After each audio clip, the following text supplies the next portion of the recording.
Nag-promise ka sa akin na hindi ka malilate. Sinundo ko pa si Mary Ann. Nag-promise ka rin sa akin na hindi mo isasama yung Mary Ann yan. Okay.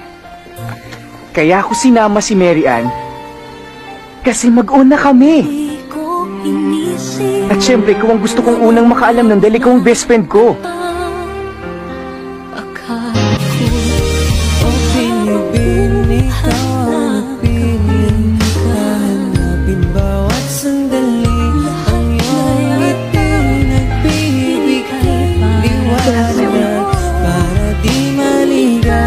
Masaya para sa akin? Get out of my way! Bujoy, di ba ito ang gusto mo? I said get out of my way! Ano bang nangyayari sa'yo? Wala kang pakialam!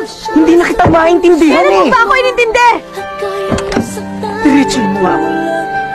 Dahil hindi ko kayang basahin kung anong nandyan sa utak mo. Kung galit ka, sabihin mo sa akin kung bakit. Kung nasaktan kita, sampalin mo ako. Sige, gantihan mo ako. Matatanggap ko lahat dahil kaibigan mo ko eh. Oh yes! Kaibigan mo ako! Kaibigan mo lang ako! And that's all I ever want you, Ned. Your best friend. Takuhan mo kung may problema ka. Nagkasunod.